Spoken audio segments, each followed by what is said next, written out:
कशामुळे दुःख झाले म्हटलं तर इत्ती कुळाच्या मुलींसोबत लग्न झाल्यामुळे त्यांना दुःख होतं. 27वा अध्याय आणि वचन 46 वाचा. 27वा अध्याय 46 तिकडे स्पष्ट कळते आम्हाला. तेव्हा रिबका इसाक म्हणाली, या हेतीच्या मुलीमुळे माझा जीव मला नकोसा झाला आहे. त्यांच्यासारखी हेतीच्या मुलीतली या देशच्या मुलीतली एखादी याकोबाने विचारली तर मला जगून काय लाभ. हालेलुया. इसाक आणि रेबेका दुःखाने म्हणत आहेत. इसाक आणि रेबेका हे कोण? एसावाचे आई वडील. एसावाचे आई वडील या वचनामध्ये काय सांगत आहे तर एसावाने इत्तीच्या मुलींसोबत लग्न झालं आणि ते झाल्यानंतर ते सून येतात ना, सूनबाई घरात आल्यानंतर ते मूर्तीपूजा करणार ना घरामध्ये, तेव्हा इसाक आणि रेबेकाला असं दुःख होतं की आम्ही जगून सुद्धा काय फायदा. त्या वचनामध्ये तसंच आहे बघा.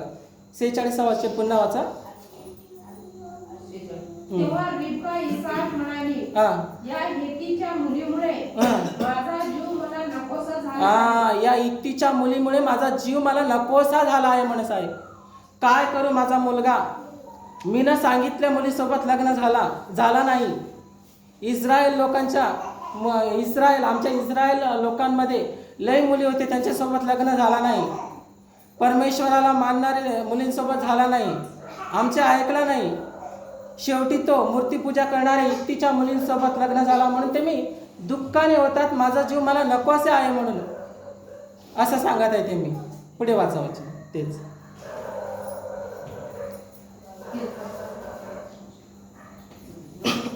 यांच्यासारखी हेतीच्या मुलीतली या देशच्या मुलीतली एखादी याकोबाने वरिली तर मला जगून काय लाभ म्हणत आहे. आणि याकोब सुद्धा, एसाव आणि याकोब हे दोघं भाऊ असतात. हालेलुया. एसाव लग्न होतो इत्तीच्या मुलींसोबत, याकोबाचं अजून लग्न झालेलं नसतो.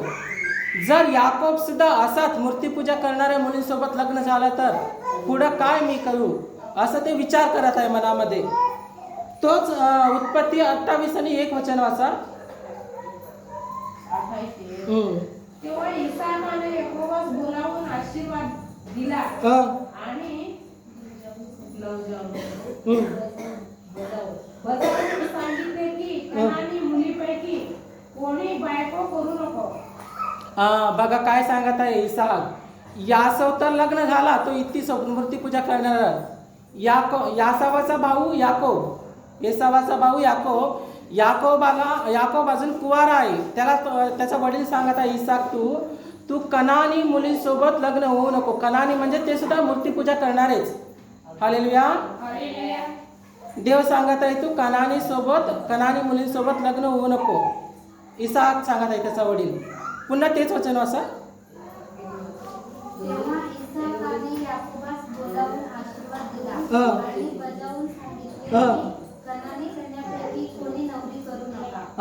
कनानी कन्यापैकी कोणीही नवरी तू करू नका, त्यांच्यासोबत लग्न होऊ नको म्हणून सांगत आहे. हालेलुया. Praise the Lord.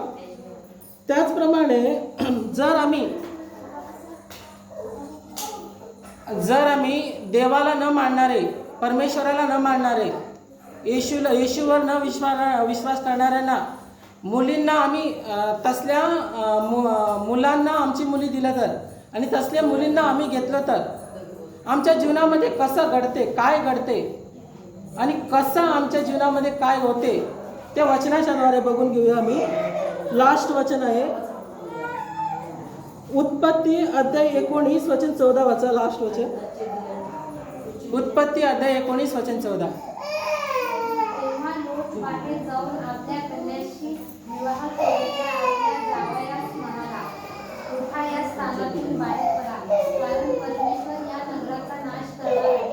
परंतु त्याच्या जावयास तो केवळ विनोद करीत आहेस भासले.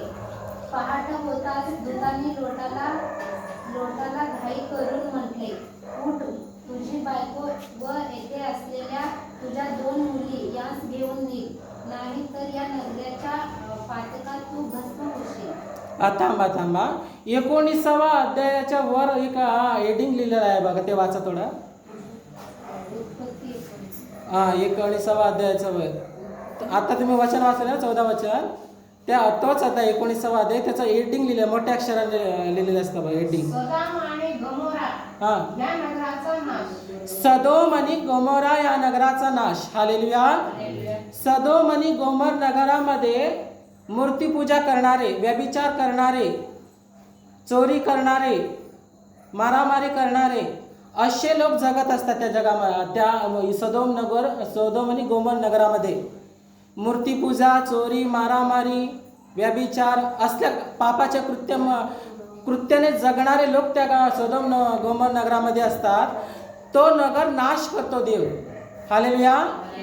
तो नगर देव नाश करतो. तो नगर नाश करण्याचा अगोदर देव लोटाला सांगतो की तू आणि तुझी बायको, तुझी मुली आणि तुझ्या जावयाला तू घेऊन त्या नगर सोड, तो नगर सोडून नगराच्या बाहेर या, डोंगराजवळ या तुम्ही. जर तुम्ही त्या नगरामध्ये राहिला तर ते नगर मी अग्निगंधकाने नाश करणार आहे. जर तुम्ही त्या नगरामध्ये राहिला तर तुम्ही सुद्धा त्या नगरातील लोकांसोबत नाश होणार आहे. तुम्ही त्या नगरातून बाहेर या म्हणून सांगतो देवदूताला पाठवून. हालेलुया. त्या नगरामध्ये लोट राहत असतो. लोट नावाचा व्यक्ती, त्याची 2 मुली असतात. ते मुली कुवारी नसतात, तर त्यांचं लग्न पण केलेलं असतं. तो सदोम गोमर नगराचे मुलींसोबत लग्न केलेलं असतं. सदोम गोमर नगरातील लोक सुद्धा मूर्तीपूजा करणारे, व्यभिचार, चोरी, मारामारी, पापाच्या कृत्यामध्ये जीवन जगणारे असतात. त्या नगरातील मुलांसोबत त्यांचं लग्न झालेलं असतं, त्या मुलींचं. हालेलुया. 14वा वचन वाचा तोच अध्यायामध्ये. 19वा अध्याय 14 वचन.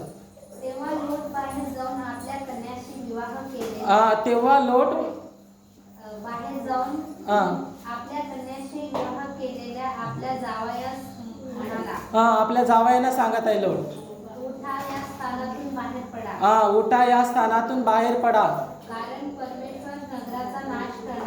कारण परमेश्वर नगराचा नाश करणार आहे. परंतु त्याच्या जावयास तो केवळ विनोद करीत आहेस असे वाटते. काय करत आहे असे वाटले जावयास? विनोद म्हणजे गंमत. हालेलुया. मजाक करत आहे असं वाटलं त्यांना, जावयांना. हालेलुया. सासरा सांगत आहे की या गावातून तुम्ही बाहेर जावा. या गावात असलं तर या गावाचा नाश होणार आहे, नगर नाश होणार आहे. जर तुम्ही या नगरामध्ये राहिलं तर तुम्ही सुद्धा नाश होणार. सासरा सांगितलं की आपण जाऊ या नगराच्या बाहेर. हालेलुया. या नगराच्या बाहेर जाऊ म्हटलं तर ते जावई काय म्हणत आहे दोघे? त्यांना काय गंमत वाटत आहे. हालेलुया. मजाक वाटत आहे. जर आम्ही येशू देवाला न मानणारे, परमेश्वराला न मानणारे, खरा जिवंत देवाला न मानणाऱ्या लोकांसोबत मी सोयरीक केलं तर, रिश्ता केला तर असंच घडते. हालेलुया. आम्ही जे सांगतो ना ते लोक ऐकणार नाही. हालेलुया. परमेश्वर देव या नगराचा नाश करणार आहे म्हटलं तर त्याला काय वाटलं? नवल वाटलं, गंमत वाटलं, मजाक वाटलं, आणि ते त्या नगरातून बाहेर आले नाही. तेच वचन वाचा, कंटिन्यू करा.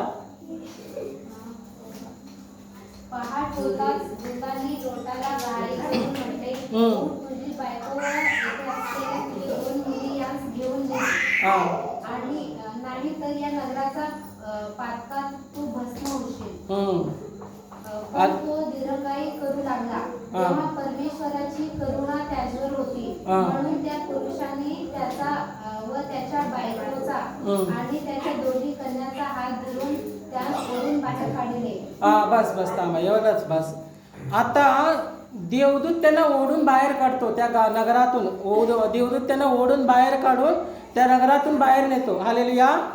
कोणाला? लोटाला, लोटाच्या पत्नीला आणि त्याच्या 2 मुलीला. जावयाला नाही नेत देवदूत. हालेलुया. कारण जावयाला अगोदर सांगलेलं असतं ना लोटाने. हालेलुया. एवढेच लोक वाचतात की लोट आणि लोटाची पत्नी आणि त्याची 2 मुली, तेवढेच लोक वाचतात जे नगराच्या बाहेर आलेले असतात. बाकीचे त्यांचे जावई सुद्धा मरून जातात तिकडे. तर तो गाव सुद्धा देव नाश करतो, त्या गावातील सर्व लोकांचा देव सर्वनाश करतो. हालेलुया.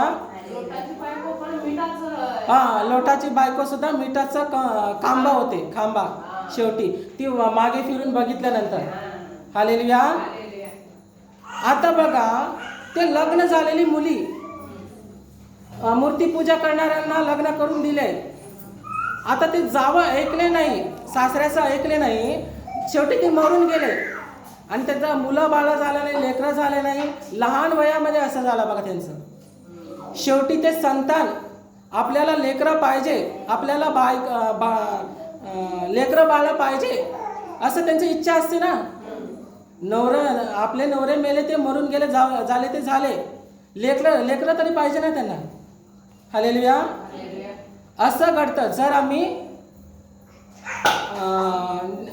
देवाला न विश्वास करणाऱ्या लोकांशी आम्ही रिश्ता ठेवला तर, स्वैरिक केलं तर. हालेलुया. शेवटी त्यांनी आपल्याला लेकरं बाळ होण्यासाठी काय केलं त्यांनी, लोटाची मुली. ही इतिहास तुम्हाला माहीत असलं तर तुम्हाला कळेल. लोटाची मुली असतात ना 2, त्यांना लेकरं बाळ पाहिजे म्हणून काय केले, शेवटी कसं केलं त्यांनी. पास्टरला माहित आहे का, सांगा पास्टर. कारण ते कसं आहे, थोडीशी अवघड मध्ये आहे. हालेलुया. ते विचित्र वाटतील. कसं आहे, तो एका निब्बर विश्वासीनं बोलायला पाहिजे. हालेलुया.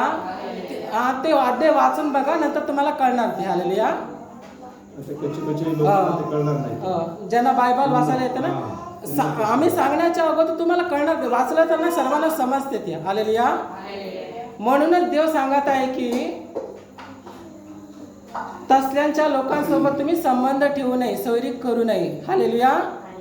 तर आपण आपल्या घरामध्ये पण आपल्या मुली आहे, मुलं आहेत, आम्ही विचार करू आणि आपल्या लेकरांना देवाच्या विश्वासामध्ये वाढू आणि विश्वासणाऱ्यात आमच्या मुलींना, मुलांना देऊन आम्ही आमच्या एकाच देवाचा, परमेश्वराची भक्ती आराधना करू. हालेलुया.